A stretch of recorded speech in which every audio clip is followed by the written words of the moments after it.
mendalami ilmu-ilmu yang lain kecuali dia telah mantap di dalam 4 ilmu ini. Makanya dengan 4 ilmu ini akan menjadi dasar bagi dia bahwasanya kemanapun dia, apapun yang dia pelajari, maka insya Allah yang namanya syariat Islam, yang namanya ketahuan kepada Allah Subhanahu Wa Taala, mereka juga mampu, mereka juga cukup mumpuni di dalamnya.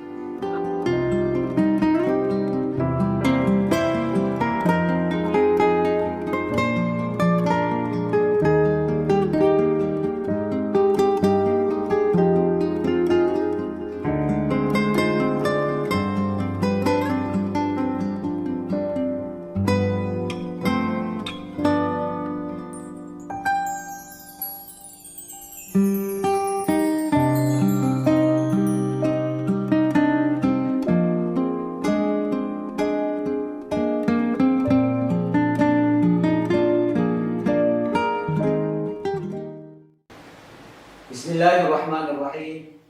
Assalamualaikum warahmatullahi wabarakatuh. Alhamdulillahilladzi anzala as-sakinata fi qulubil mu'minin liyudhiqa imanahum ma'a imanihim. Salatan wa salaman ala sayyidil abrar Muhammadin sallallahu alaihi wasallam wa ala alihi wa ashabihi wa man tabi'ahum bi ihsanin ila yaumiddin, amma ba'du. Hadirin dan hadirat yang dirahmati oleh Allah Subhanahu wa taala. Alhamdulillah, pada kesempatan ini kita kembali bertemu untuk melanjutkan kajian Thaqafah kita, yang mana pada pertemuan sebelumnya kita telah membahas tentang urgensitas menuntut ilmu. Maka pada kesempatan ini yang akan kita bahas adalah metode ulama dalam menuntut ilmu. Jadi bagaimana metodenya para ulama terdahulu sehingga mereka dapat menuntut ilmu agama dengan baik, sehingga di antara mereka ada yang pada umur yang masih muda sudah menjadi mujtahid. Ada yang umur 20-an sudah menjadi mujtahid, ada yang umur 3 bulan dan lain sebagainya. Karena kenapa? Karena mereka memiliki metode tersendiri dalam menuntut ilmu. Nah, insyaallah itu yang akan kita bahas pada kesempatan kali ini.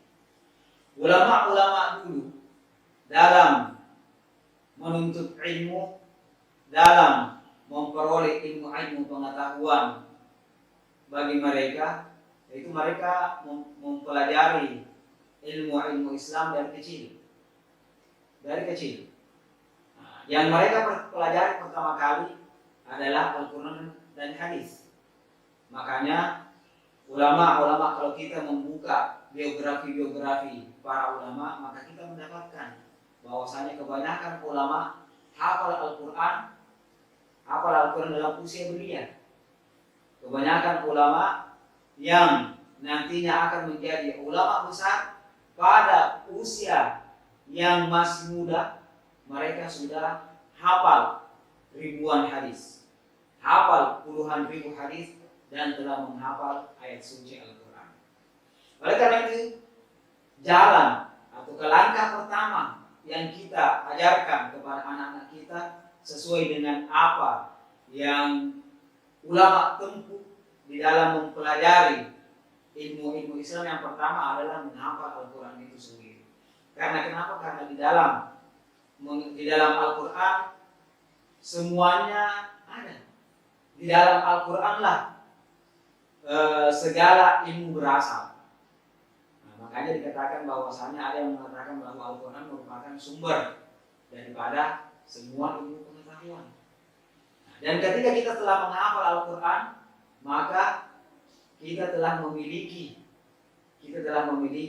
al-masdar al-asasi di syariat Islamnya. Kita telah memiliki sumber utama, sumber pokok daripada ajaran Islam itu sendiri, Al-Quran dan Hadis. Akan tetapi ketika menghafal Al-Quran, jangan berhenti ketika telah hafal Al-Quran. Artinya apa?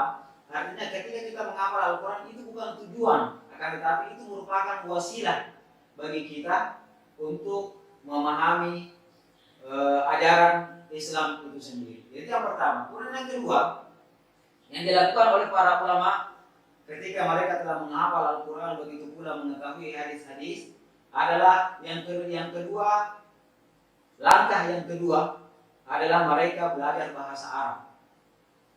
Mereka belajar bahasa Arab sampai kita kenal atau kita biasa membaca biografinya Imam Asy-Syafi'i.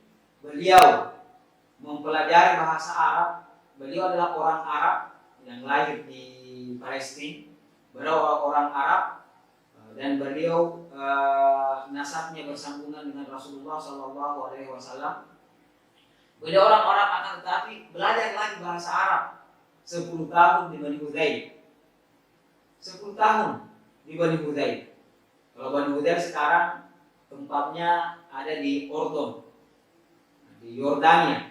Dari Palestina ke Yordania, itu jauh sekali, lumayan jauh. Kalau sekarang sudah antar negara kan, tapi Imam Asy-Syafi'i datang ke Bani Hudayl karena kenapa? Karena beliau mengetahui bahwasanya di Bani Hudayl ini bahasa Arabnya masih orisinil. Makanya datang ke sana meskipun beliau adalah orang Arab, datang ke sana untuk belajar bahasa Arab selama 10 tahun.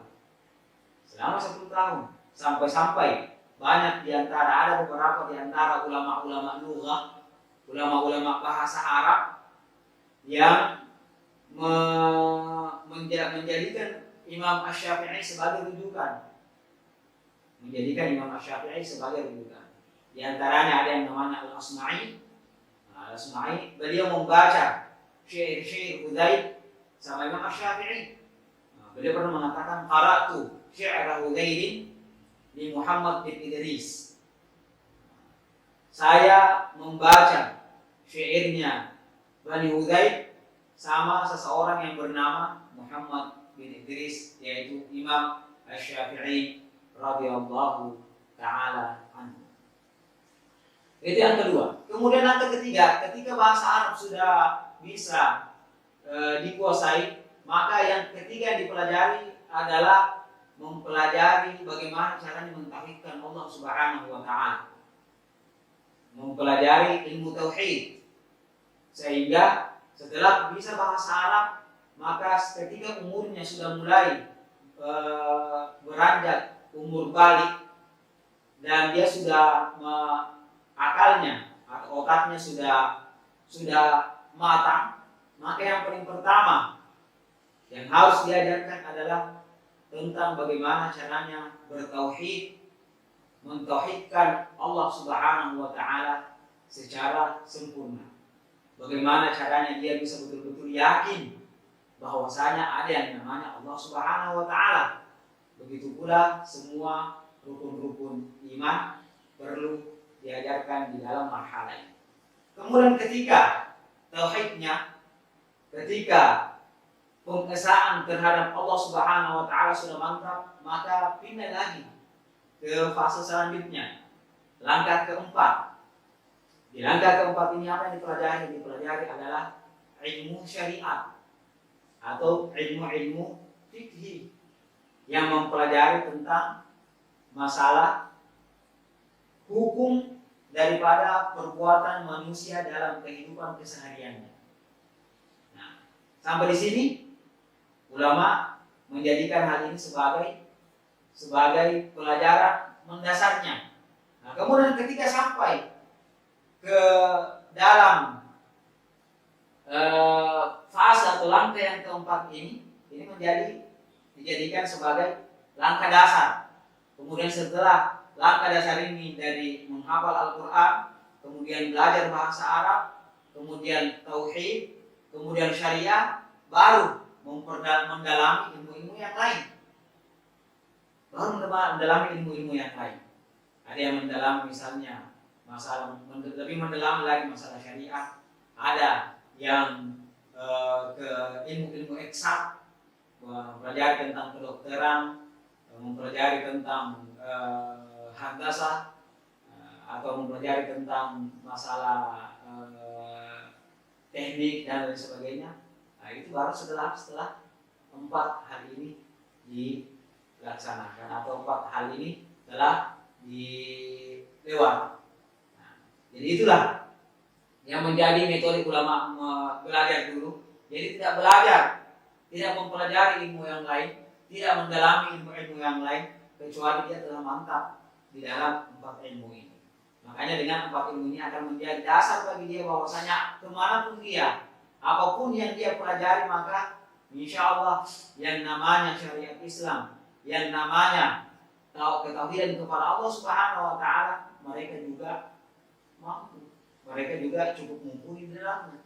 Maka jangan heran apabila ada ilmuwan dulu, mereka terkenal dalam suatu disiplin ilmu, akan tetapi mereka juga mengerti tentang tauhid dan mengerti tentang masalah syariat.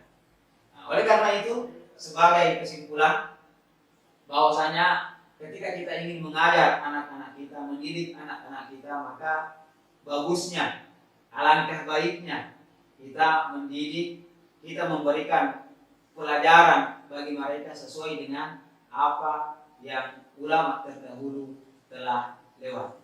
Mungkin sampai di sini saja apa yang kita kaji pada kesempatan kali ini. Mudah-mudahan bisa memberikan sedikit manfaat bagi para muslimin sekalian. Akhirul kalam, Allah musta'an wa la kiflan.